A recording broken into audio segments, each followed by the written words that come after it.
Para eso, hoy comenzamos este curso con Tito Tricot, sociólogo por la Universidad de Irlanda, de Dublín, y doctor en la Universidad de Alberto Hurtado, director del Centro de Estudios Culturales Lisboa y aún del Centro de Estudios de Latinoamérica y el Caribe. Lo que vamos a hacer es comentar de alguna medida, con un breve tiempo por mi parte al menos, para después dar espacio a la discusión, el segundo libro de Tito Tricot después de La lucha del pueblo mapuche del año 2006, que es Autonomía del año 2013, donde a partir de estas reflexiones esperamos que ustedes puedan integrarse y generar y dar cuerpo a una discusión más profunda y que van a durar todas las producciones que podamos generar desde la perspectiva de una unidad de la izquierda, que es lo que a nosotros nos interesa como proyecto. Desde esa perspectiva, yo quisiese comenzar comentando ciertas cuestiones muy breves, no tanto sobre el texto directamente, sino sobre las problemáticas que abre el texto. Y para ello quisiera leer un pequeño fragmento que está tomado de la conversación con el texto de YouTube. Y cito, si me permite. Hay un andamiaje construido a partir de ese hecho histórico, la ocupación de la Araucanía, que marca en términos económicos, marca en términos políticos, superestructurales, ideológicos, doctrinarios, las leyes. Las líneas políticas del Estado en relación a los mapuches siguen siendo sobre ese mismo andamiaje o estructura, sobre la base de una terrible expoliación territorial. Por lo tanto, hay cambio de matices con algunos gobiernos. En el caso de Allende hubo devoluciones de tierra, pero sobre un enfoque que no correspondía en tanto a lo que implican las demandas históricas y políticas como pueblo.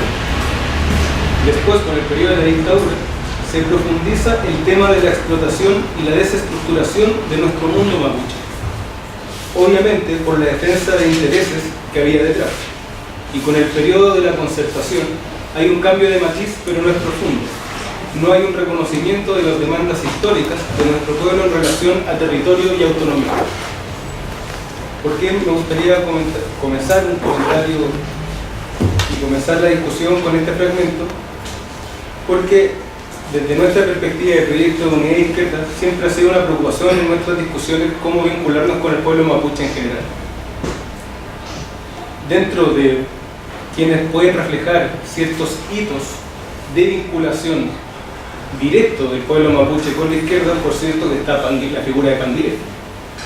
Ahora, Canguilef se relaciona con una Foch en la cual ya no está recabada, en la cual Clotario ya está criticando a esa Foch, y una Foch que está en un periodo de reestructuración en los años 30. Ahora, por cierto que la postura de Canguilef no es la única postura, pero es la postura que al menos desde la historia nacional chilena tenemos más explícita una vinculación directa a las bases populares mapuche con las bases populares nacionales chilenas, digamos, entre comillas. ¿Por qué lo digo en términos populares? Porque también está la vinculación directa de Venancio Coñuepán con el Estado chileno en términos no solo de representante en el Parlamento, sino también como ministro. Y es aquí donde quiero detener la problemática. La figura de Coñuepán con la de Canguilef desde la perspectiva de una posible unidad de izquierda, digamos, de una perspectiva de las diferentes clases subalternas, como le llamara Gramsci, o incluso dentro de la preocupación que fuese de Mariátegui vincular a la izquierda con el movimiento indígena, de la solidaridad de clase entre los explotados y los dominados y oprimidos. La diferencia, digamos, histórica entre figuras como la de Coñuepán y la de Canguilef estriba en que para la izquierda no puede ser permisible, para la izquierda histórica en Chile, la figura de Coñuepán, porque si bien puede haber contribuido a ciertos avances o retrocesos en otros términos de vinculación del pueblo mapuche o de relación del pueblo mapuche con el Estado chileno, significaba para la izquierda el apoyo a un gobierno como el de Carlos Ibáñez del Campo, el segundo gobierno al menos de Carlos Ibáñez del Campo, cuestión inaceptable, digamos, para cualquier organización popular y obrera de izquierda en la época. Entonces, aquí quiero apuntar con esto, que desde la perspectiva de la posible unidad de la izquierda, una de las dificultades, no solo del pueblo mapuche, sino también del pueblo nacional chileno, si se le quiere llamar así, es el problema de cómo vincularse con lo que Althusser, digamos, llamaba los aparatos ideológicos del Estado. Cómo vincularse con los municipios, cómo vincularse con la administración, cómo vincularse con la economía, además de cómo vincularse orgánicamente mediante una pluralidad de organizaciones populares y sociales que puedan hacer frente a la aparataje estatal. En definitiva, como lo viene planteando en este pequeño fragmento Yaitul, donde establece estas tres tipos, esta experiencia de tres relaciones con Allende, que hay devolución de tierras, pero digamos son aún precarias dentro de la exigencia histórica del pueblo mapuche. Después, por cierto, viene el periodo de la dictadura, después viene la concertación y ahora en este periodo curioso, digamos, que sigue transiciendo hacia no sabemos dónde, se mantiene patente la figura de la relación del pueblo mapuche con el Estado chileno. Lo que yo quisiese poner de relieve es cómo debiese proyectarse, no tanto una crítica hacia el pasado de la relación que ha tenido el pueblo mapuche con el Estado chileno, sino cómo debiese orgánicamente proyectarse la unidad de las clases explotadas y dominadas del pueblo chileno por el Estado chileno en vinculación con el pueblo mapuche. Es decir, para redondear un poco esta idea, lo que aquí está de plano, creo, es cómo poder llevar a cabo una crítica en sentido amplio, como una proyección de un proyecto de autonomía en términos de resistencia, o por ejemplo, como lo plantea Marimán en términos de autodeterminación, sin comprender desde la perspectiva de la explotación y la opresión con el Estado chileno, como una disputa contra el capital en primera instancia y en segunda instancia contra una figura tal como el Estado. Por favor,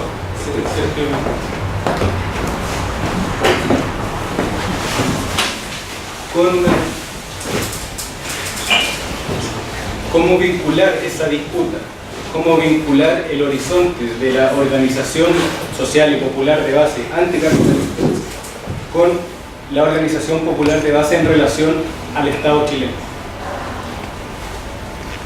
En términos generales, para terminar la idea y dar paso a Sergio y a Tito para que puedan exponer y conversar, quisiese dejar planteada la pregunta explícitamente. Quisiese preguntarle a ambos,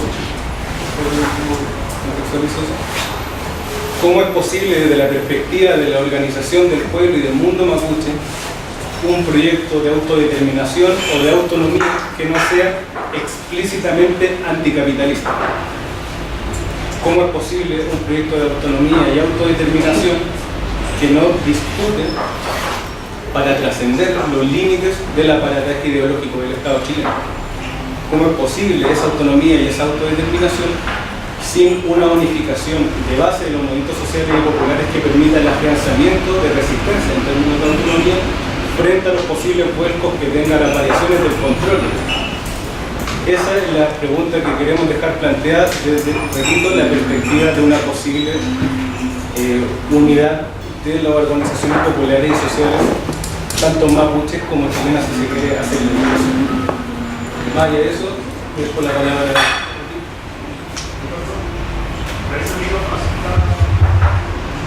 ¿Se escucha muy bajo?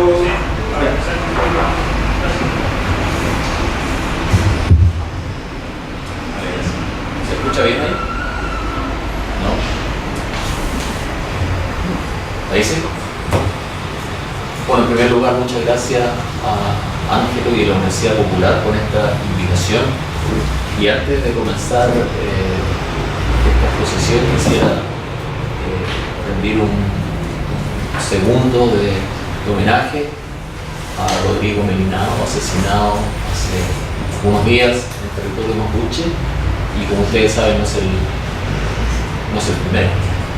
Alex Lemun, Matías Catrileo, Jaime Mendoza Pulido y ahora Melinao. ¿Y por qué hago esto? No solamente porque me parece repudiable lo que ha hecho el Estado chileno una vez más y condenable, sino porque me parece que el asesinato de Melinao representa prístinamente, representa muy claramente lo que sucede en este país que denominamos Chile y en el país mapuche. Es decir, este conflicto entre el racismo del Estado chileno y un pueblo que lucha por sus derechos colectivos y en definitiva lucha por su dignidad. Es decir, aquí hay dos partes involucradas, lo cual significa que no hay un conflicto mapuche, aquí hay un conflicto chileno-mapuche. Y ese conflicto, por último, es un conflicto chileno y particularmente la clase dominante con su identidad que no quiere reconocer, con sus propias raíces indígenas que no quiere reconocer, es un conflicto de la clase dominante con su propio racismo, porque no quiere asumir su mapuchidad o parte de su mapuchidad que viene de nuestras raíces. Es un conflicto que expresa la relación asimétrica, históricamente asimétrica, entre el Estado chileno, la sociedad chilena y el pueblo mapuche y la sociedad mapuche. Es una relación asimétrica donde hay dos componentes fundamentales, que son el dominante, que es el Estado chileno, y el dominado, que es el pueblo mapuche. Este es el conflicto chileno-mapuche entre dos naciones, por lo cual uno podría perfectamente decir que este es un conflicto internacional. No es un conflicto mapuche, ni tampoco existe ya una zona roja. La única zona roja que existe es en la mente del Estado chileno y todo su aparato y aparataje represivo, y que se utiliza simplemente para justificar esa represión a través de los medios de comunicación, a través del poder legislativo, a través del poder jurídico.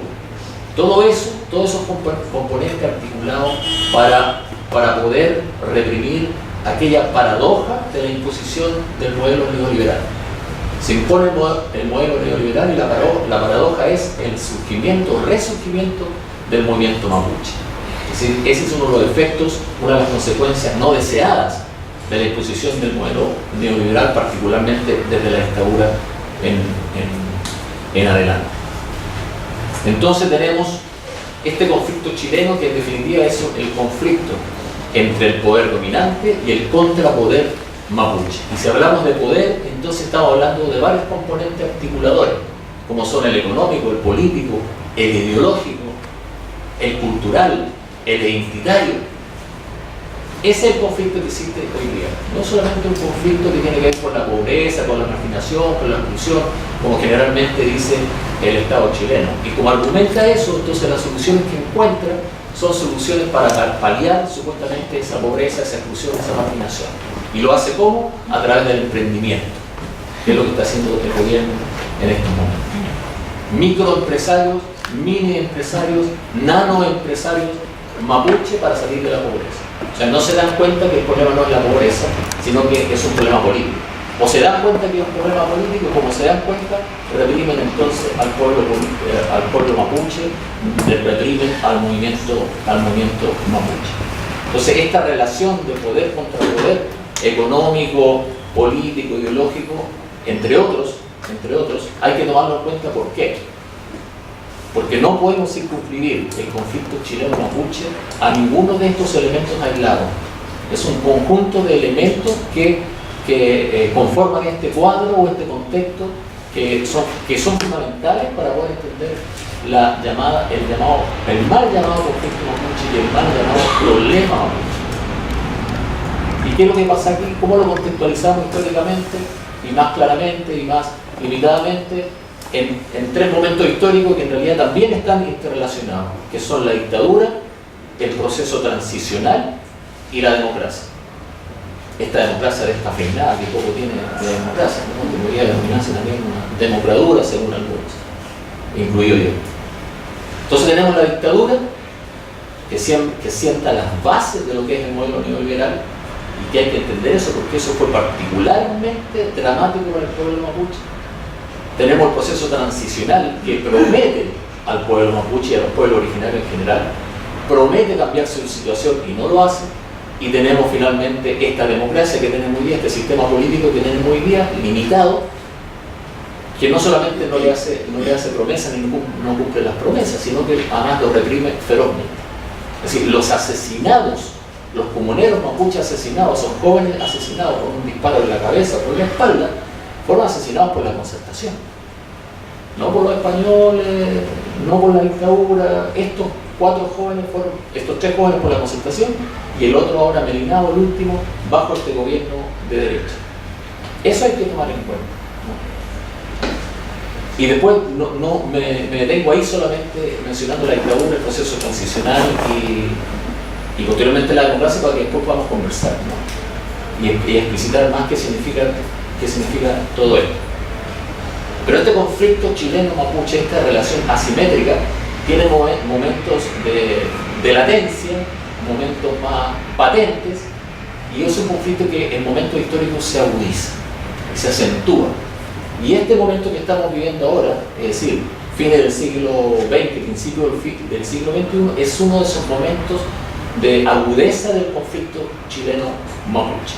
Y esto comienza más o menos, por lo menos así es lo que pienso yo, en los años 90, a mediados de los años 90, y sigue hasta el día de hoy.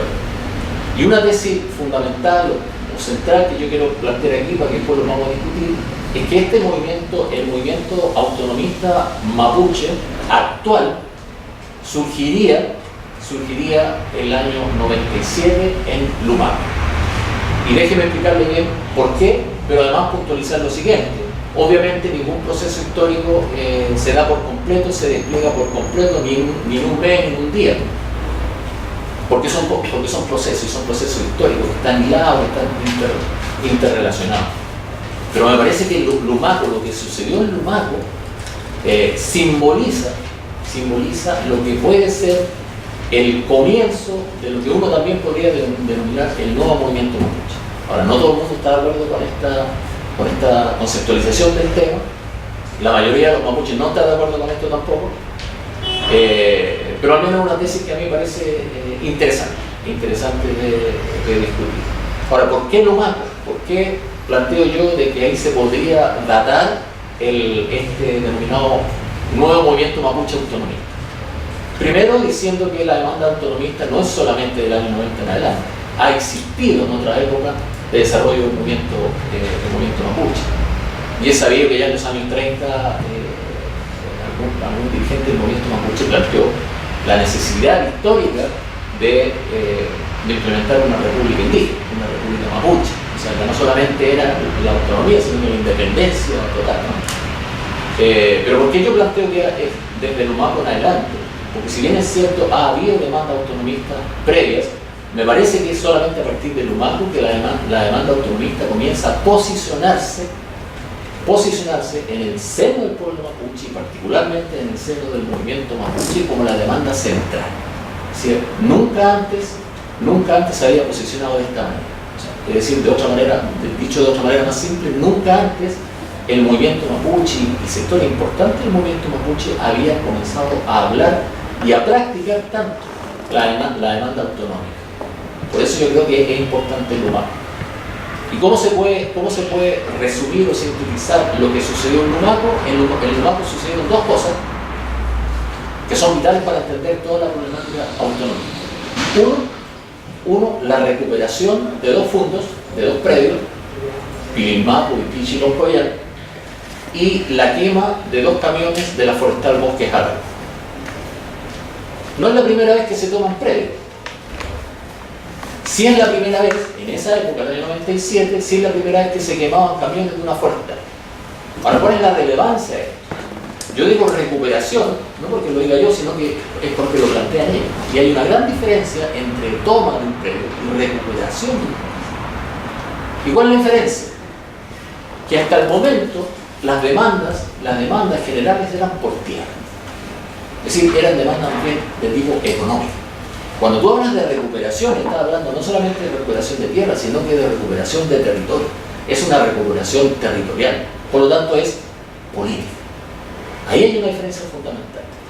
Y tiene otra consecuencia, otra dimensión más específica todavía. Más específica. Las tierras que eran reclamadas y que son reclamadas por los mapuches tienen que ver con las tierras asignadas por el Estado chileno. En los años 30, cuando se comenzó a regularizar la tenencia de la tierra, después del caos y la anarquía que había existido en el despojo de la tierra del territorio mapuche y la reasignación a través del reduccionamiento y la radicación forzada. Entonces, las únicas tierras que a los mapuches se les permite, entre comillas, se les permite reclamar, son aquellas tierras que le fueron asignadas a través de títulos de merced, es decir, títulos de dominio. Pero lo que estaba diciendo la comunidad de Lumaco ahora, a mí no me interesa lo que diga el Estado chileno, no me interesan las tierras asignadas a través de estos títulos de merced. Estas tierras son nuestras, estas tierras son históricamente nuestras. Nosotros estamos recuperando las tierras ancestrales, estamos recuperando nuestro territorio. Entonces ahí hay una diferencia cualitativa. Entonces, por un lado, la recuperación del territorio. Además, la quema de estos dos camiones de la forestal Bosque Arauco. La forestal Bosque Arauco, la principal forestal operando en territorio mapuche, del grupo Angelini, uno de los principales grupos económicos chilenos. Y esa acción directa marca el inicio de lo que podría ser el comienzo de nuevas formas de lucha del movimiento mapuche, particularmente el movimiento mapuche autonomista. Es decir, la acción directa, la utilización de la violencia en ciertos casos. Legitimada por el movimiento. Y ese movimiento además legitimado por las comunidades. Y esto es importante. ¿Y por qué es importante? Porque los camiones de la forestal Bosques Arauco simbolizaban la industria forestal misma. ¿Y qué es lo que es la industria forestal misma? El principal enemigo de los mapuches en su propio territorio. Es decir, al atacar directamente a la industria forestal, lo que estaban diciendo es: nosotros atacamos a la industria forestal porque es la expresión del modelo neoliberal en nuestro territorio. O sea, ya hay un elemento económico, hay un elemento político, y además, y aquí otra cosa, otro elemento importante, los mapuches, no por primera vez, pero de manera ya más sistemática, embrionaria además, y pionera, tomaron control del territorio. Tomaron control y comenzaron a tomar control de los predios ocupados. Ya no eran tomas simbólicas, ya no era que se iba un rato y después se salía, se iba de nuevo, ocupaciones simbólicas, como haya acontecido en otra oportunidad. Eran ocupaciones efectivas, si la comunidad se quedaba ahí. Control territorial. Ahora, puede haber sido embrionario, como decía, puede haber sido precario, pero existía. Y el control territorial iba acompañado de la autodefensa, porque había que defenderse contra los carabineros, contra todos aquellos, contra los guardias forestales, contra todos aquellos que atentaban contra la integridad de la comunidad, física y psicológica de la comunidad. Y lo otro importante, hablando de eso, el otro elemento importante es la participación en el proceso de toma de decisiones y de la acción misma de toda la comunidad. Y eso es fundamental. O sea, todos esos elementos se fueron dando, no a partir, pero yo creo que se puede simbolizar en lo que sucedió en el macro año 97. Cómo se fue conformando y cómo comenzó a desarrollarse esta nueva idea autonomista y este nuevo movimiento mapuche, que es el movimiento mapuche actual. Y particularmente el movimiento autonomista. ¿Y por qué digo particularmente? Porque el movimiento mapuche es como todos los movimientos sociales, es un actor político colectivo heterogéneo. Es muy heterogéneo, como lo son todos los movimientos sociales. Uno no puede definir al movimiento mapuche de manera unívoca, no puede decir son todos iguales. No se puede decir todos piensan lo mismo, porque no es así. Es heterogéneo, está compuesto por individuos, está compuesto por organizaciones diversas, hay una pluralidad de demandas también. Hay diferentes liderazgos en el seno del movimiento mapuche autonomista. Hay unidad, pero también hay dispersión. Hay desunión. Hay una polimilitancia, que es otra de las características del movimiento mapuche. Eso significa que tú puedes tener un mapuche que, entre comillas, milita, o más bien dicho, integra una organización, pero al mismo tiempo integra otra, y al mismo tiempo otra. Entonces tú simultáneamente tienes un mapuche militando en 5 o 6 organizaciones distintas.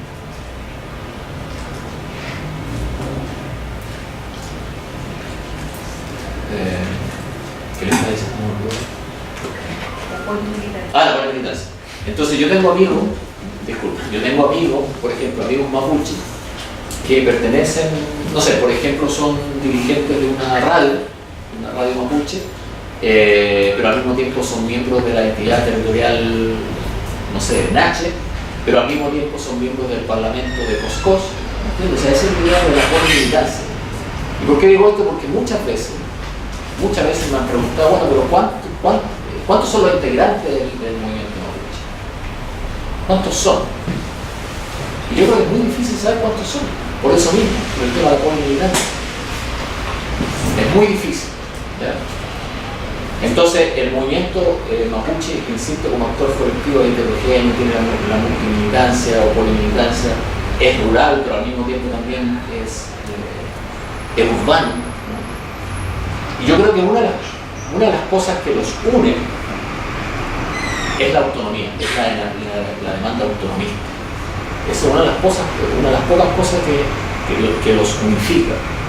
Pero lamentablemente yo pienso que prevalece o tiende a prevalecer más, por lo menos en los últimos años, tiende a prevalecer más la desunión y la dispersión que la unidad. Pero también otra característica del movimiento mapuche, y con esto quiero terminar, otra característica del movimiento mapuche es que existe una especie de cambio, de transformación permanente entre comunidades, o mejor dicho, entre focos de acción, focos de actividad. Y esto se da permanentemente. Entonces hoy día a la zona de Silla le dicen la zona roja, la zona del conflicto. Hace algunos años atrás era Lumaco, después Temulemu y Didaico, y así, permanentemente. Y esto no parece estar planificado. Es decir, parece ser más espontáneo. No es que se planifique por una organización central que diga ya, ahora vamos a activarnos aquí, después acá. Se da espontáneamente en muchas partes, ¿no? Y eso es porque en parte importante del movimiento, ha incorporado en su discurso y en su accionar lo que es la demanda autonómica. Pero yo lo dejaría ahí por ahora, porque después podemos conversar y discutir.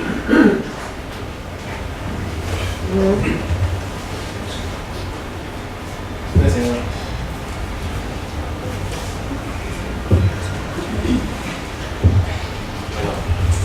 Bueno, muchas gracias a los organizadores, a los compañeros de la Universidad Popular de Valparaíso que me han invitado una vez más a estar presente en estos espacios de debate, de discusión y a plantear parte de mis pensamientos, exposiciones y de lo que nosotros hacemos también en MapuFresh, que es la instancia de la cual con la cual estoy acá también, que es un medio de comunicación alternativo, un medio de comunicación mapuche, que desde ese ámbito de acción, desde ese ámbito de trabajo, tratamos de visibilizar justamente estas discusiones sobre autonomía, autodeterminación, sobre los distintos procesos de lucha que dentro de la diversidad que muy bien reflejaba Tito, existe dentro del pueblo mapuche, ¿ya? Yo tengo entendido, o sea, la invitación así queda un poco en comentar lo planteado por Tito, ¿ya? Así que voy a tratar de tomar algunos elementos de él. Yo creo que, bueno, desde su planteamiento, yo creo que no tengo grandes diferencias. Yo creo que es importante el análisis o el resumen histórico que plantea, y entender que estos procesos las demandas por la mapuche y su actual realidad, las demandas mapuche responden a procesos históricos. No son hechos recientes, o sea, no son demandas recientes ni que hayan emergido en los últimos años producto de influencias externas, como muchas veces la derecha política y los medios de comunicación serviles de ese sector político tratan de imponer esa idea, de que hay elementos externos que han influido en un sector de la sociedad chilena relativamente pacífico y relativamente dócil, que hace apenas 20 años empezó a demandar cosas que nunca había demandado. Efectivamente, los procesos de demanda de autonomía y de otros derechos relacionados con los territorios, con los derechos colectivos del pueblo indígena, son demandas que emergen desde el mismo momento en que acaba, en mi impresión, desde que acaba la pacificación de la Araucanía, que fue este genocidio, esta campaña militar que significa la anexión formal en términos económicos, políticos, de lo que es Gualmapu, de lo que es el territorio mapuche, la famosa frontera, la última frontera. Desde ese mismo momento, a través de distintas expresiones y a lo largo del siglo XX el pueblo mapuche generó distintos niveles de articulación, de reconstrucción y por supuesto y esas intenciones de reconstrucción en su gran mayoría aspiraban a o de alguna forma manifestar la intención de mantener la identidad cultural y por ende la calidad de pueblo, ¿ya?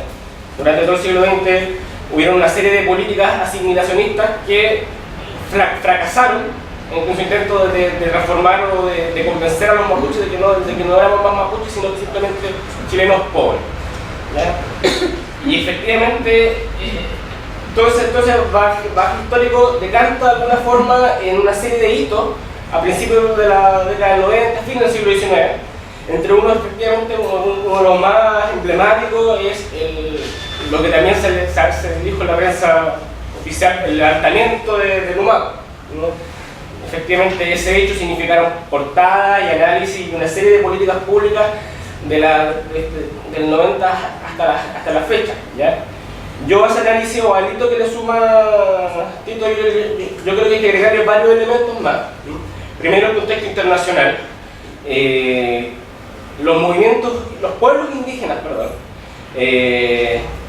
a lo largo del continente latinoamericano, durante todo el siglo XX también llevaron sus propios procesos de lucha, de resistencia y de reivindicación autónoma, de autonomía, de autodeterminación, que también decantaron los procesos más conocidos y que de alguna forma influyen en el movimiento mapuche de fines del siglo XX, el levantamiento zapatista en Chiapas, los levantamientos indígenas en Ecuador.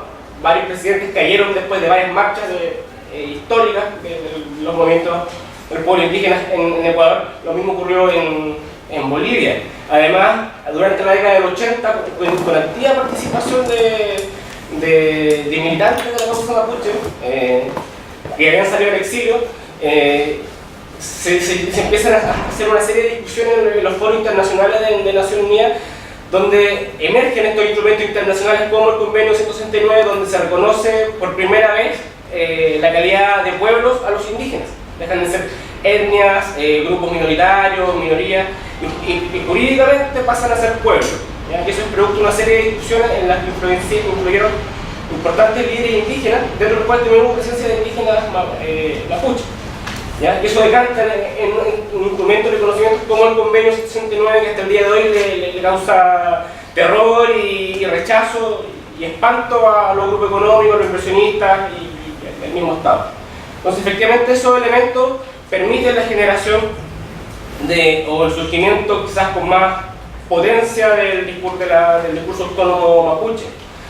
¿Ya? Yo creo que el análisis es un análisis relativamente compartido por varios intelectuales, historiadores, estudiosos mapuches de estos temas. Y efectivamente, bueno, y otro elemento, perdón que se me está yendo, que culmina o se grafica, simboliza en este hito que sería el levantamiento de Lumaco, es el rápido agotamiento de la institucionalidad que emerge de la transición democrática, que emerge de la nueva democracia, de la nueva institución chilena con respecto a los pueblos indígenas, ¿no?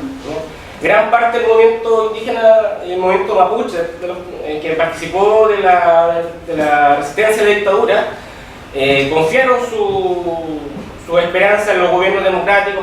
Hay un hito que cada vez que hay una campaña electoral la concertación trata de reeditar que el Parlamento de Nueva Imperial, en el año 88, donde una serie de dirigentes firman un pacto donde el Estado se compromete entre otras cosas, a ratificar el Convenio 169, a reconocer a los pueblos indígenas a nivel constitucional y una institucionalidad que permita la defensa de los derechos de los pueblos indígenas.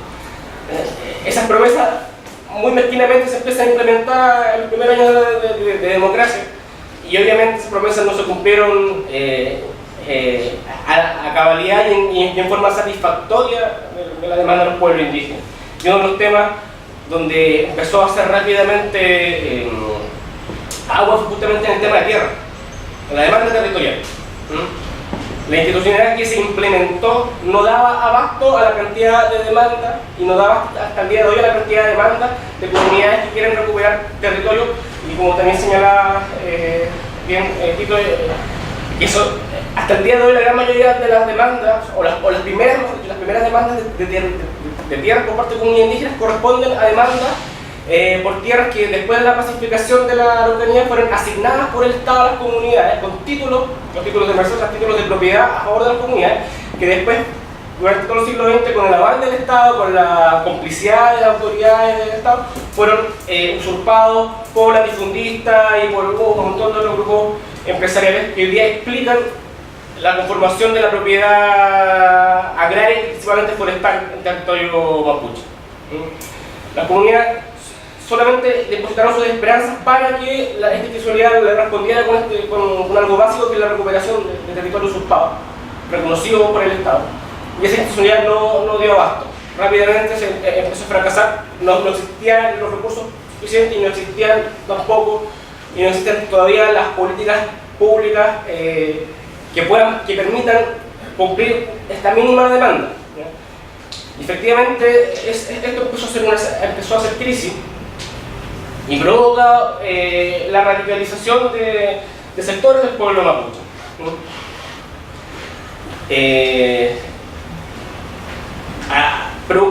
Yo creo que el movimiento mapuche el pueblo mapuche toma esta, me gusta decir movimiento, pero no decir pueblo mapuche, dentro del pueblo mapuche, porque efectivamente hay una heterogeneidad, existen distintas vertientes que podamos calificar como movimiento. A veces uno se pega con los conceptos que uno no quiere repetir, pero yo hablo del pueblo mapuche, dentro del cual distintas expresiones, movimientos, comunidades empiezan a demandar, a radicalizar sus posiciones. Los conceptos de autonomía y autodeterminación jurídicamente ya se han reconocido a nivel internacional. La comunidad internacional, a nivel de Naciones Unidas, a nivel del Sistema Internacional de Derechos Humanos, ya había reconocido los derechos colectivos de los pueblos indígenas a nivel internacional. Y eso implica el derecho a la autonomía y a la autodeterminación. Por tanto, ya había un elemento de legitimidad a esa demanda. Segundo, la institucionalidad empieza a fracasar. Y tercero, dentro de la misma reflexión, yo creo que quizá un elemento muy importante, poco estudiado, porque es difícil de acceder también, dentro de las mismas comunidades, dentro del proceso histórico que se vienen desarrollando, las comunidades han llegado a sus propias reflexiones y radicalizan su demanda, algunos sectores, producto de su propia historia. Las comunidades que hoy día están encasilladas en la zona roja son comunidades que solamente durante el siglo XX fueron partícipes de una serie de procesos de usurpación, después fueron partícipes, o gran parte de ellos fueron partícipes de procesos de recuperación de tierra en la época de la década del 60, 70, fueron violentamente reprimidas también por la dictadura, se les impuso el modelo forestal, y llega la década del 90 y estamos hablando de y forma una organización tradicional mapuche, dentro de lógicas culturales propias mapuche, políticas y culturales mapuche. ¿Ya? Creo que todavía esos elementos no han sido tan estudiados, y cuando hablamos de la historia por mapuche y su demanda, cuesta llegar a esos elementos, porque efectivamente son elementos que han nacido dentro de los márgenes de las comunidades, que para bien o para mal, creo que quizás más para bien que para mal, los investigadores, los académicos, los intelectuales todavía no llegan a comprender la complejidad de la cosmovisión y de cómo eso se involucra con la demanda político-territorial.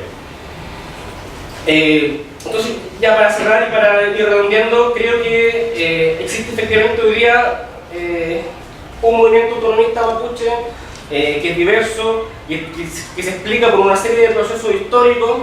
Creo que traté también de complementar a lo que planteó Tito, que efectivamente dentro de ese movimiento autónomo hay una serie de pluralidades, de divergencias, y que no solamente el elemento autonomista, sino que los elementos culturales creo que hoy día son elementos bastante unificadores. Creo que la dificultad del movimiento mapuche y de su demanda de autonomía no pasa por un elemento interno del pueblo mapuche, ¿ya? insisto, que la derecha, la concertación y la prensa no tratan de resaltar justamente ese elemento con unas grandes dificultades para interlocutar con los mapuches. Ojalá tuvieran un líder carismático con el cual interlocutar, y siempre hay políticas públicas de cooptación, no solamente de emprendimiento económico, sino de cooptar y de crear liderazgos que permitan interlocutar con un representante válido, ¿ya? El pueblo mapuche. Y eso no se ha dado, no sé si se hará, porque cultural también dentro de nuestras lógicas propias se reivindica, dentro de la autonomía también se reivindica la autonomía de cada comunidad, de cada territorio. Hay una lógica mucho más compleja, ¿no? Y segundo, que es un elemento súper importante para entender cuáles son los desafíos de la autonomía mapuche, que hay desafíos que son internos, pero también hay desafíos o son responsabilidad, mejor dicho, del poder político, del Estado, del poder económico y de la sociedad dominante. Porque nosotros como pueblo mapuche creo que tenemos que seguir recorriendo un largo camino para generar quizá las propuestas, las instancias y las formas reales de generar esa instancia de autonomía que, tomando también las palabras de Tito, creo que se están hoy día gestando a través de estos procesos que ya no son tomas de terreno, ya no son reivindicaciones de tierra, sino son recuperaciones territoriales, son ocupaciones efectivas, productivas, que ocurrieron en el Lumato, que están ocurriendo hoy día en varios sectores, ¿ya? Y se están generando y rearticulando instancias de organización tradicional como pueden ser las entidades territoriales, los parlamentos y una serie de otras instancias de articulación del territorio. Pero hay un elemento que todavía es insalvable para el pueblo mapuche, que ahí, quizás respondiendo un poco a la pregunta que nos hacía el compañero al principio, que ese elemento tiene que ver con la voluntad de la sociedad dominante y de quienes controlan esa sociedad dominante. La autonomía mapuche es factible, no sé de qué forma, ya no creo, no hay claridad de cuál es la ingeniería política a utilizar. Un Estado federado, Consejo Autonómico, Parlamento Indígena, cupos especiales, etcétera, etcétera. Y hay un montón de ideas, ¿ya? Pero ese no es el tema. El tema es que es efectivamente voluntad de la sociedad dominante y de quienes controlan esa sociedad para permitir que el pueblo mapuche ejerza, no solamente se la reconozca, sino que ejerza su autodeterminación. De ahí la pregunta es si la sociedad dominante y quienes controlan esa sociedad, ¿les interesa que un pueblo que reivindica y que quiere controlar su territorio central, que es rico en recursos naturales, que es rico en agua, en minerales, en hidrocarburos, por lo menos al otro lado de la cordillera, por el mapa en Argentina, recursos pesqueros, etcétera, etcétera, donde todos los días se presentan proyectos de inversión, ¿ya? Donde, a pesar de haber ratificado convenios internacionales que obligan al Estado a consultar a los pueblos indígenas sobre la implementación de estos proyectos de inversión, no se ha hecho correctamente y los inversionistas están agarrados porque hay cerca de 3.700 millones de dólares de inversión detenida porque hay resistencia de distintas formas de las comunidades a esos proyectos de inversión. Entonces, para terminar, yo creo que a propósito del convenio 169 que establece un derecho mínimo que es el derecho a la consulta, que el Estado le pregunte a la comunidad de un pueblo indígena determinado si está dispuesto o no a aceptar que en su territorio se instale una empresa hidroeléctrica, una empresa forestal, una empresa hidrocarburífica. No se ha implementado adecuadamente por falta de voluntad. Yo creo que efectivamente es mucho más difícil que desde esta sociedad dominante controlada por poderes económicos principalmente, por la burguesía clasista, racista, xenófoba, pretenda tener la voluntad política siquiera de discutir válidamente por las representaciones y por los liderazgos que emergen válidamente por la mapuche, que durante por lo menos esta última década han sido o criminalizados o cooptados. La gran parte de los liderazgos que el Estado se extraña de que el pueblo mapuche no tenga, han estado cumpliendo penas en la cárcel por atentados, amenazas, incendios terroristas, donde por lo menos los que han pasado por la cárcel no ha muerto ninguna persona, salvo los hermanos mapuche, que también Tito sea un sentido homenaje. Eso yo creo que podría aportar en este momento. Gracias.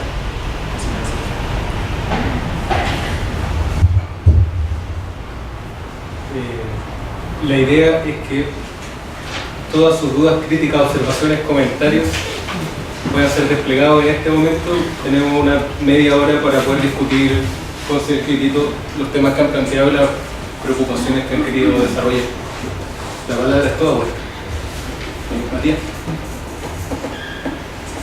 ¿No puedo hablar por favor? Sí. Sí. En el análisis como que no sé si incorporan también el tema de la contrarreforma agraria. O sea, yo desconozco en términos de memoria en las comunidades cómo se está llevando a cabo ese proceso, pero hace poco vi una exposición que explicaba que la contrarreforma agraria llevada durante el periodo de dictadura implicó un gran desplazamiento de masas de personas hacia las ciudades. Entonces ahí yo me imagino, y lo que veo es que también la movilización mapuche dentro de las ciudades ha jugado un gran rol. Pero además yo no sé, dentro de esta agudización del conflicto, cómo aporta el tema de la contrarreforma agraria y este desplazamiento de población mapuche hacia las ciudades. Si podemos contar un par de reflexiones más para después de Brenda.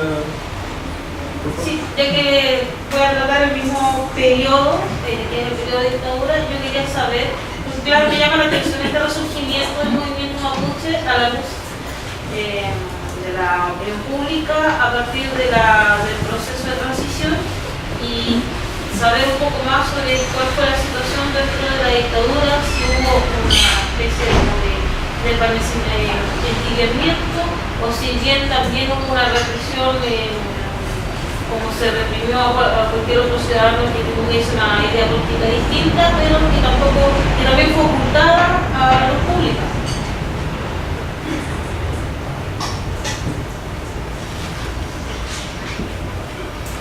Yo creo que evidentemente no podemos esperar que la voluntad de aquellos que están dentro de instituciones del poder aquí en Chile logren dar la oportunidad de avanzar hacia una sociedad más democrática, un respeto a las leyes que incluso ellos mismos han firmado. Y por lo mismo me gustaría avanzar en el debate, la discusión de quizás no una alternativa, sino que diferentes propuestas de autonomía y autodeterminación, porque considerando que la invitación de la Universidad Popular de Valparaíso fue a conversar entre los espacios comunes que tenemos entre el movimiento del pueblo mapuche, el pueblo mapuche en general, el pueblo mestizo.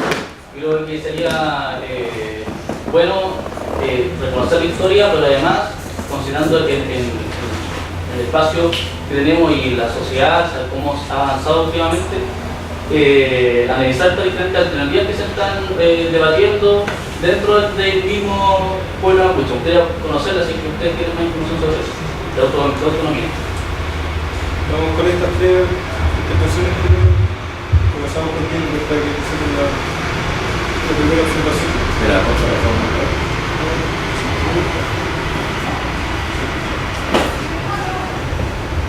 Mira, en relación a la contrarreforma agraria, yo creo que la dictadura utilizó al menos 3 o 4 mecanismos centrales para poder apropiarse del territorio mapuche de manera definitiva desde el punto de vista de ellos, desde el punto de vista del poder. Uno de esos elementos fue la contrarreforma agraria. La otra fue la represión y lo otro fue la privatización de las tierras. Esos 3 elementos fueron importantes para comenzar a imponer el modelo neoliberal en territorio mapuche. Ahora, ¿qué significa la contrarreforma agraria en concreto?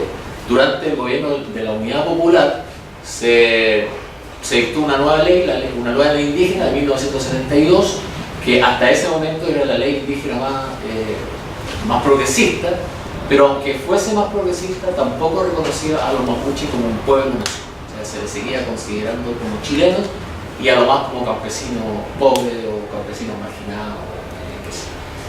Pero a pesar de ello, también hubo una reforma agraria, que también mayoritariamente fue hacia los campesinos, pero aquí hubo una gran movilización mapuche en el sur. Y producto de eso y de esas movilizaciones también, de diferentes mecanismos. Es decir, el despojo inmediato y la devolución a los antiguos dueños, los dueños, entre comillas, chilenos y extranjeros, el remate de algunas tierras, etc. Ese fue un elemento. El segundo elemento, que fue después, el primer elemento, perdón, fue la represión, y la represión sobre los mapuches fue brutal. En el informe REPIC solamente se explicita la muerte de alrededor de 88 mapuches, si mal no recuerdo, pero indagaciones e investigaciones de los propios mapuches indican que las cifras serían más o menos 300. Más o menos 300 mapuches asesinados, desaparecidos, etc. Entonces la represión fue brutal, y además fue brutal por la siguiente razón, precisamente por la reforma agraria. Porque los que reprimieron a los mapuches no fueron solamente los militares, la policía, sino de los civiles también. Es decir, los agricultores, a quienes se le había quitado la tierra, también ejercieron venganza contra los mapuches. Hay una connivencia entre los civiles, agricultores, y entre los militares, la policía, etc. Entonces, tenemos la contrarreforma agraria, tenemos la represión, y además tenemos la privatización de las tierras mapuches. No nos olvidemos que históricamente y culturalmente las tierras son colectivas, las tierras son, hay propiedad social de la tierra.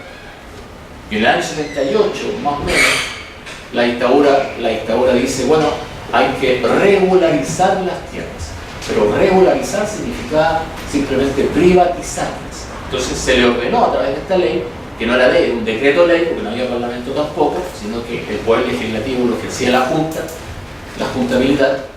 A través de este decreto entonces se dice que hay que regularizar la tenencia de la tierra. Eso significó en algún momento que toda la tierra mapuche fue estas 2.000 comunidades remanentes, porque después de la mal llamada pacificación de la Araucanía, que mencionaba Sergio, al pueblo mapuche se le quitó el 90% de su territorio. El 90%. Es decir, al momento de la pacificación, mal llamada pacificación, poseían 5 millones de hectáreas y les dejaron solamente 500.000, o sea, el 10%. Y producto de ese despojo, además, el gobierno chileno, el Estado chileno de esa época, fines del siglo XIX, entonces creó alrededor de 3.000 reducciones. 3.000 reducciones donde forzó a los mapuches a vivir, viviendo en familia, viviendo en comunidades, etc. Y en esas 3.000 comunidades son verdaderos campos de concentración, donde se confinó a los mapuches, al pueblo mapuche. Bueno, el tema es que esas 3.000 reducciones y los títulos de merced asignados, bueno, produjo, como decía en algún momento delante, un caos, ¿no? Entonces la dictadura dijo, hay que regularizar la tenencia de la tierra. Y obligó entonces a los mapuches a privatizarse. Es decir, obligó a todos a ser propietarios. Y esas 2.000 reducciones, 2.000 comunidades, porque las comunidades de las cuales hablamos ahora no son comunidades culturalmente construidas por los mapuches, son los remanentes, los restos de las reducciones. Esas son las comunidades hoy día. Entonces lo que significa es que esas 2.000 comunidades fueron divididas en más o menos 88.000 hijuelas, en 88.000 pequeñas parcelas. Eso queda en los años 78 y 79. Y es algo interesante de eso también, la paradoja también, es que producto de la amenaza de la privatización de la tierra surgieron los centros culturales mapuches. Es decir, el movimiento mapuche fue el primer movimiento social en Chile que se reorganizó y rearticuló. Antes que el movimiento sindical, que el movimiento estudiantil, que el movimiento de derechos humanos, fue el movimiento social mapuche. El más importante y el más relevante, para oponerse a la privatización de las tierras y para defender sus derechos colectivos con fuerza. Entonces, tú tienes la contrarreforma agraria, tú tienes la represión y tú tienes la privatización de las tierras. Pero además de eso, lo que hizo la dictadura fue a través de un decreto, fue subsidiar la inversión forestal en territorio mapuche. Entonces, ¿qué es lo que dijo? Si alguien quiere invertir en territorio mapuche, en la industria forestal, yo le subsidio en un 70% de la inversión. En un 70%. Imagínate, o sea, la inversión forestal era nada, era prácticamente gratis invertir ahí. Y eso lo hizo la dictadura para, obviamente, fomentar el desarrollo de la industria forestal e implantar el modelo neoliberal en territorio mapuche, que es la contrarreforma agraria, la privatización, la represión y el decreto 504 o 700. Y además de eso, no solamente subsidiaba la inversión, sino que además de eso, prohibía la explotación de la industria forestal. Además de eso, decía que no pagaban impuestos. O sea, imagínate lo fácil que fue. Y por eso fue creciendo la industria forestal. Hoy día la industria forestal es la segunda industria más importante de Chile después del cobre. Y en los años 70 no era nada. Era marginal la ciudad. Por ejemplo, en los años 70 la superficie plantada era de 300.000 hectáreas, más o menos. Hoy día es de 2.200.000 hectáreas. Y ha crecido a una tasa de más o menos 10% las ganancias y un poco menos en términos de plantación.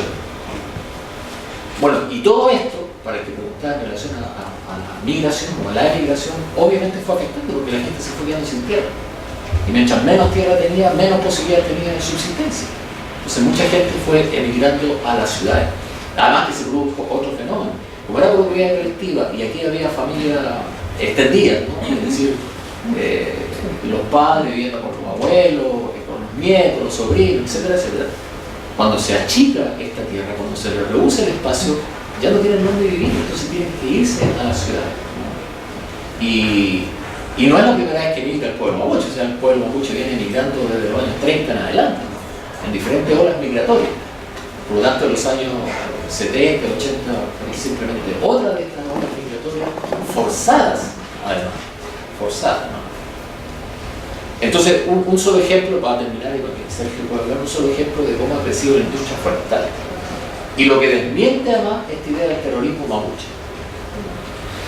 La industria forestal, el valor de las exportaciones en la industria forestal, como digo, es el segundo más importante de Chile, después del cobre, obviamente.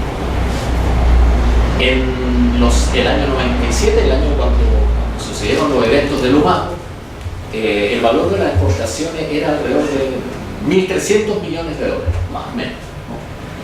Hoy día es de más de 5.000 millones de dólares. Entonces tú dices, bueno, aquí hay algo que no encaja. Si hay terrorismo mapuche, si hay violencia, si es tan terrible, si hay zonas rojas, bueno, ¿cómo ha crecido tanto la industria forestal? ¿Cómo siguen invirtiendo? ¿Cómo siguen ganando? ¿Cómo es la segunda industria chilena más importante? Aquí hay algo que no encaja. Nosotros sabemos eso, ¿no? Obviamente. Sabemos por qué se habla del terrorismo mapuche, cuando los únicos muertos son mapuches. Pero eso simplemente para decir de que si hay migración es producto de todos esos elementos. Y hoy día más del 60% del pueblo mapuche vive en la ciudad, no vive en las comunidades. No vive en las comunidades. Por eso mismo alguien decía que la lucha aquí del movimiento mapuche también es urbana y ha sido en la ciudad, no solamente en la ciudad.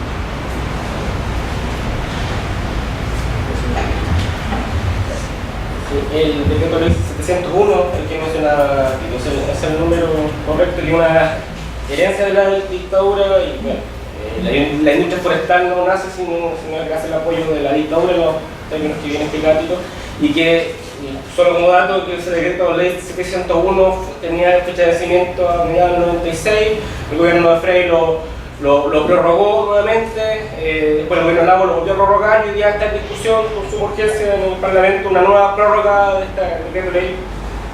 Va a pasar a llamarse Ley de Fomento Forestal y prácticamente apunta a lo mismo, a seguir financiando, subsidiando con recursos de todos ustedes, y de nosotros también los mapuches, la industria de los inquilinos y los mates, que cada vez que uno lo busca en el día financiero, durante todo este año tienen importantes proyecciones de crecimiento, ¿ya? Y su gran preocupación es que no tienen dónde más sembrar pino.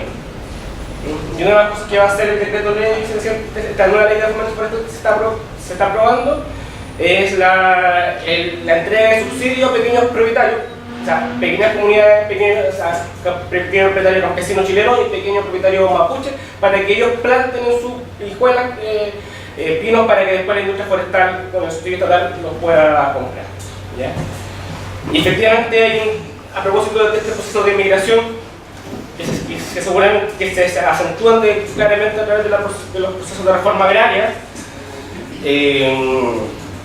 y que se han desarrollado a lo largo del siglo XX. O sea, la migración campo-ciudad que afectó a gran parte de la población chilena también afectó al pueblo mapuche producto de estos procesos y sigue ocurriendo. ¿Ya? Y yo creo, o sea, hoy día la gran mayoría no al sur, inclusive las comunidades más reivindicativas, más radicalizadas, ellos tienen parientes, muchos de ellos en algún momento de su vida han tenido que venir a Santiago a vivir y a trabajar. ¿Ya? Y efectivamente una de las cosas interesantes que surgió de este fiasco de censo, me llama la atención de que una de las pocas cosas interesantes que dijo ese censo es que efectivamente la población mapuche indígena en Chile era más de 1 millón y los mapuches eran casi 1 millón, casi un poco más de 800.000 personas, siendo que el censo del 2002 decía que los mapuches extrañamente habían descendido su población. Entonces, en este nuevo censo ratificaba que la población mapuche y los que se reconocen cada vez como mapuches son casi 1 millón de personas, dentro de las cuales efectivamente hay una gran cantidad de personas viviendo en las ciudades, Santiago, Temuco, Valparaíso. El otro día veía una noticia que se había constituido una asociación indígena en Arica, o sea, una asociación mapuche en Arica. La migración nos ha llevado a distintos rincones, inclusive fuera de las fronteras estatales. ¿Ya? Y se conforma lo que algunos hermanos investigadores hablan de la diáspora mapuche, de emigrar a diferentes territorios, principalmente por razones económicas, y que nos ha generado distintas realidades y a la vez distintos desafíos con respecto a esta demanda de autonomía. Y también como antecedentes y que también explica la radicalización de las demandas mapuches, de las comunidades más conflictivas, como le gusta decir al Mercurio, es que gran parte de los mapuches vivimos en la ciudad y vivimos apatronados, o sea, tenemos que vender nuestro puesto de trabajo y en el campo, en los sectores rurales, la gran mayoría también viven en el campo, pero para subsistir, para trabajar, tienen que un gran porcentaje vive a través de apatronado en las mismas forestales, las lecherías, los fundos, esa relación. Y eso es producto de la pérdida de tierra y del sustento material básico para la reproducción económica de la tradición mapuche, que era la agricultura, la ganadería. La sociedad mapuche era muy rica, o sea, ahí dentro de los trabajos historiográficos que se han hecho, dan cuenta de que cuando llegó el ejército a fines del siglo XIX en la campaña de la pacificación de la Araucanía, no olvidé el nombre, pero se confiscaron miles y miles de cabezas de ganado, miles y miles de avanzas de trigo y muchos otros recursos económicos. Entonces, volviendo al punto, hay un gran proceso de inmigración campo-ciudad que nos plantea ese desafío. Me voy a saltar a la última pregunta con respecto a los desafíos de autonomía, los desafíos y las propuestas. Yo creo que uno de los desafíos hoy día por Mapuche es generar efectivamente un discurso y una propuesta que efectivamente sea una propuesta de pueblo, que abarque, que sea representativo de las distintas realidades mapuche, ¿no? Y eso es un desafío que creo que todavía no se... O sea, no conozco una propuesta cabal de alguna organización, de alguna comunidad que abarque eso, ¿ya? Muchos plantean, o algunos por lo menos plantean, en el sector más autonomista, la idea del retorno. Siguiendo la misma lógica de la diáspora, la necesidad de que los mapuches trabajemos por retornar a nuestro territorio, ¿ya? Por retornar a nuestras comunidades, y eso se enlaza con la justificación y con la necesidad de la demanda de recuperación de territorio. No podemos volver hoy día a lo que nos queda efectivamente de las reducciones. O sea, estamos hacinados acá en las periferias de las ciudades, vamos a estar hacinados en el campo que nos queda. Entonces, hay una necesidad, y eso justifica esta necesidad y esta idea de retorno, justifica la necesidad de recuperar territorio, ¿ya? Defender el territorio que hay, porque hay una cosa, un detalle, hay mucho territorio que ya se perdió, que hoy día hay comunidades que reivindican y se movilizan para recuperarlo de las manos forestales, de los agricultores, y hay mucho territorio hoy día que está siendo amenazado por estos proyectos de inversión. La hidroeléctrica que se quiere construir no sé, con el túnel, una hidroeléctrica que le va a quitar territorio a las comunidades. El territorio todavía, de los pocos que nos queda, todavía lo quieren quitar. ¿Ya? Entonces, los desafíos es generar una propuesta que abarque esta realidad diversa, que no solamente campo-ciudad, se han generado distintas relaciones sociales en el pueblo mapuche. Hay sectores, yo no estoy muy de acuerdo, pero se denominan intelectualidad. ¿Ya? Hay sectores que han derechizado sus posiciones y hoy día se están creando instancias empresariales mapuche, con financiamiento total, con financiamiento de entidades privadas. Hay instancias, o sea, bueno, hay hermanos que han trabajado toda la vida, durante 20 años para la concertación y pretenden seguir haciéndolo, ¿ya? Y son los que más defienden estas propuestas de generar instancias de participación política, ¿ya? Y yo creo que no es una mala idea, pero que es insuficiente por sí sola. No basta con que no contener, o sea, la principal, no basta con el reconocimiento. Ya, yo creo que los pueblos indígenas tienen bastante reconocimiento simbólico, inclusive jurídico. El convenio 169, las discusiones que hay todavía en el Parlamento, que duermen a veces por largo año sobre el reconocimiento constitucional, no son suficientes si es que no hay una materialidad en ese reconocimiento que tiene que ver con el territorio, que muchos hermanos lo reivindican como el elemento, y también el derecho internacional lo reivindica como el elemento fundamental, básico y necesario para ejercer autonomía, la autodeterminación. ¿Sobre qué vamos a ejercer autonomía? ¿Ya? No solamente sobre nuestras prácticas culturales religiosas, inclusive esas prácticas culturales y religiosas que algunos intentan reproducir en espacios, no sé, en la plaza de alguna ciudad, en las canchas de fútbol de las poblaciones, como ocurre en muchas periferias, pero no tiene la misma lógica y el mismo efecto cultural si no se reproduce y se practica en los territorios ancestrales donde las comunidades históricamente lo han hecho. Entonces las demandas que hay son diversas. Dentro de la heterogeneidad tenemos mapuches con posiciones de derecha y mercantiles y neoliberales, tenemos mapuches de izquierda y tenemos mapuches que se reconocen solamente mapuches, y que son quizás las comunidades hoy día más criminalizadas porque son los que han optado por estas vías de reivindicación, que además le han sumado a esta necesidad de que esa reivindicación y esa recuperación territorial se realice desde lógicas propias mapuches. Yo creo que han sido los últimos 10 años que se han revalorizado y las autoridades tradicionales mapuches, los huelquenes, los loncos, las machas, han vuelto a asumir liderazgos políticos que antes no estaban. Eso, yo creo, o sea, las demandas son diversas, pero el desafío creo yo que todas estas demandas deberían generar, o no sé si todas puedan generar una demanda común. No creo en la unidad por la unidad.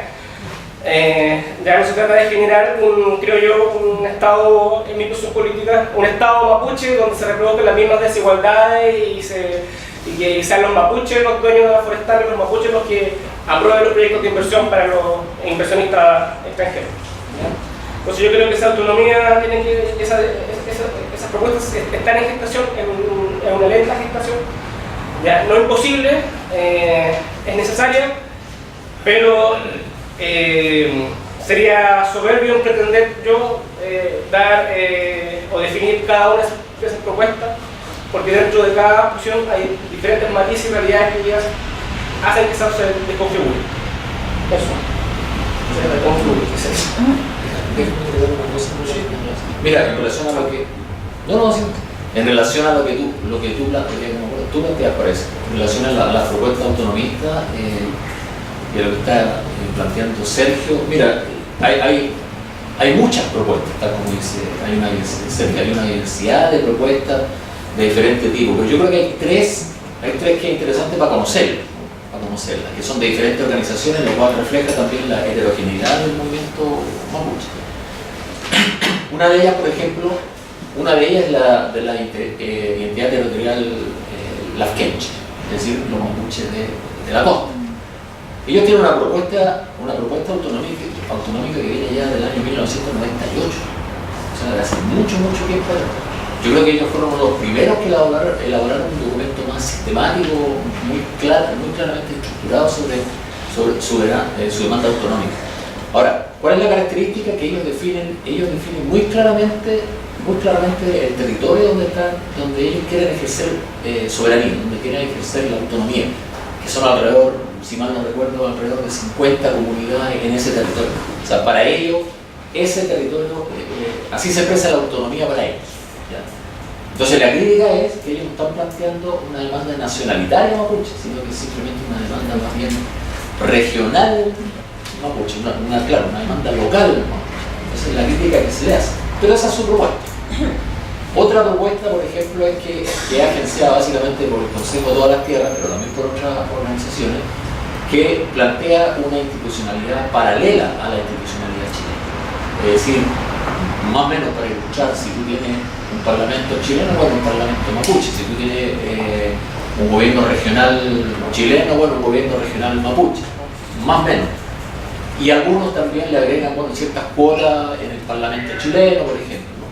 Y hay otra propuesta que también es novedosa, que es la del partido Huelmapuwen, el partido mapuche, que surgió hace más o menos 5 o 6 años, está en proceso de reestructuración ahora también, porque ellos plantean instituciones binacionales.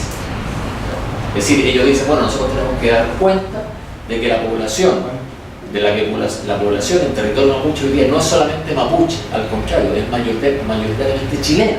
Nosotros tenemos que dar cuenta de esa realidad. Y por lo tanto lo que ellos proponen es ejercer autonomía en la 9ª región y en algunas comunas adyacentes de la 8ª región. Eso para ellos sería el territorio autonómico. Y las instituciones binacionales significa que si es que se mantienen las mismas instituciones, serían entonces un gobierno regional chileno-mapuche, binacional, un gobierno local chileno-mapuche. Es decir, sería algo compartido. ¿Por qué es novedoso? Porque es la primera organización mapuche que plantea esa propuesta. Y lo otro interesante es que es la primera organización mapuche, por lo menos la primera organización mapuche que yo conozco, que acepta militantes chilenos. O sea, el Huelmapuwen, o sea, cualquiera de nosotros podría ser militante de Huelmapuwen. Lo que no acontece con otras organizaciones mapuche, que son mapuche subintegrantes, independientemente de que pueda haber gente chilena que lo apoye y que simpatice con ellos. Entonces, hay diferentes propuestas, hay diferentes ideas, pero no hay ninguna que sea, tal como decía Sergio, única. Y yo creo que tampoco la va a haber. Hay otros como el Consejo de todas las Tierras, por ejemplo, que plantean de que para financiar al pueblo mapuche se le debe cobrar impuesto a las forestales. O sea que parte importante del impuesto a las forestales de su ganancia queda en el territorio mapuche para el pueblo mapuche. Y otros sectores del movimiento mapuche dicen no. ¿Por qué? ¿Cómo vamos a aceptar que las forestales sigan operando en territorio mapuche por un par de pesos? Eso es inaceptable. Entonces tenemos toda esta divergencia y diferencia, pero esto está todavía embrionario, todavía se está estudiando. Y ojo que no hay diferencia entre autonomía y autodeterminación. No hay. La autonomía es una expresión, una manifestación concreta de la autodeterminación. No es que sean opuestos. Y disculpa un segundo nomás para terminar esta idea, que la pregunta que tú hiciste al comienzo, de que si es posible tener un proyecto de autodeterminación sin ser anticapitalista. Eso es lo que pregunté. Mira, de todas las organizaciones mapuche que yo conozco, y he tenido la oportunidad y la suerte en estos últimos 20 años de conocerla, creo que a todos, o casi todos, y a todos sus dirigentes, la única organización que se plantea y se autoproclama como anticapitalista es la CAP, es decir, la Coordinadora Arauco Mayeco. Ninguna otra. Y son los únicos también que se plantean un proyecto de liberación nacional. ¿Por qué? Porque ellos sienten que fueron ocupados por el Estado chileno, que hay un ejército de ocupación y por lo tanto tienen derecho a liberarse. O sea, una lucha de liberación nacional también.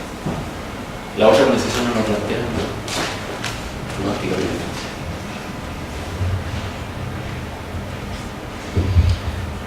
Sí, ¿para cerrar? Sí, por favor, para respetar los tiempos del Ya. edificio vamos cerrando con Sergio. Bueno,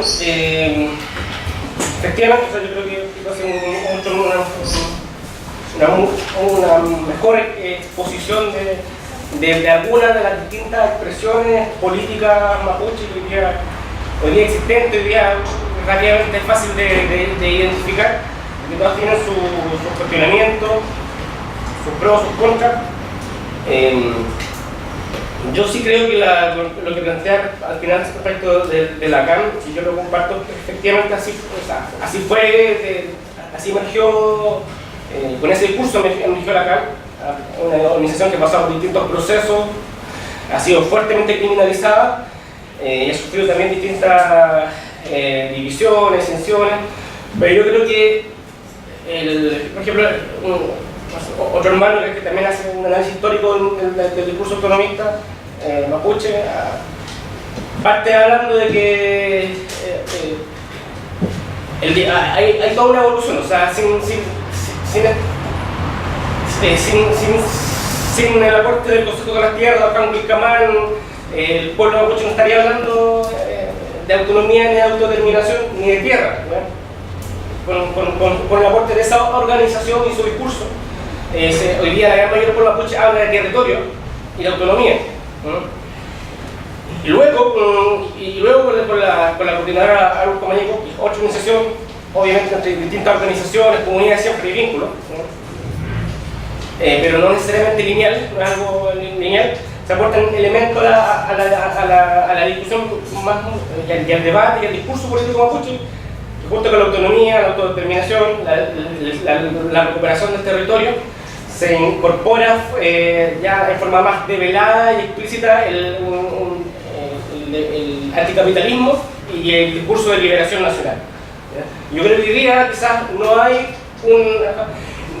ni el Consejo de las Tierras ni la CAN, que son quizás las organizaciones que ustedes más pueden identificar, la mayoría son las que más identificamos, han sido organizaciones que en su momento de más auge, de mayor visibilidad, fueron organizaciones que acapararon grandes, o se podrían decir que controlaban a grandes masas mapuches o grandes territorios mapuches. ¿Ya? Tenían sus sectores de influencia, ¿ya? Pero sí lograron, a pesar de sus altos, sus bajos, de sus quiebres, de sus procesos históricos, han logrado posicionar justamente elementos importantes en el discurso que hoy día, dentro de una diversidad de organizaciones, movimientos, comunidades y de expresiones mapuches, se rescatan, que es la lucha por la autonomía, la autodeterminación, la recuperación del territorio, ¿ya? La libre, el anticapitalismo o el rechazo al modelo económico capitalista, el rechazo al modelo neoliberal, a esta expresión neoliberal del capitalismo, y también el rechazo quizás de algunos sectores derechamente al modelo capitalista, ¿ya? Y el rechazo a la propiedad privada, ¿ya? Y estos procesos de recuperación, en la lectura que yo hago de territorios que están haciendo hoy día varias comunidades, hoy día reivindican todos como la gran mayoría como recuperación territorial, recuperación económica, y apelan a la propiedad colectiva, ¿ya? Un minuto. Sí. Si quieres, señor, está aquí. Gracias, Sergio. Los invitamos a seguir con las discusiones con un café. O sea, yo soy mapuche y quiero solamente agradecer este centro, o sea, esta actividad. Indudablemente, en relación a lo último que dijiste tú, todos los líderes han incorporado y han participado y han aportado a este proceso que estamos viviendo. Pero yo he echado en varios escritos el sentimiento interno del pueblo. Y hoy día es posible hablar de autonomía porque en nuestra concepción cosmogónica está presente el Kitu Neum, que no es la autonomía, es el mandarse solo. Y ahí se produce una disyuntiva muy grande, porque hay dos concepciones distintas filosóficas. Entonces, generalmente la aproximación que se hace del exterior no concuerda con la concepción realmente autonómica nuestra. Y entonces ahí se produce un forcejeo y una discusión que hay que abrirla. Yo creo que mientras no se abre esa discusión, es posible que se demore más la discusión, o sea, el proceso. Finalmente, también yo diría que la población chilena puede aportar un papel importante, no solamente en la realización de estos seminarios, que ya son importantes, sino también en una participación, sobre todo en la cuestión del mensaje que hay de orden. Finalmente, yo tengo la suerte de haber participado en los últimos 3 procesos. O sea, yo participé con la UP, yo participé en los consejos comunales campesinos. Lamentablemente, muchos estudios hablan poco. Y la participación que tuvimos ahí en los mapuches fue grandiosa. Y fue de una escuela que después tuvo sus resultados. Y también, si bien es cierto el gobierno de Allende, a propósito que se va a cumplir los 40 años, si bien es cierto nunca hubo un reconocimiento explícito de pueblo, sin embargo el gesto de ese gobierno de permitir por primera vez que se reunieran para generar las bases de la ley que se dictó en ese periodo fue un gesto interesante.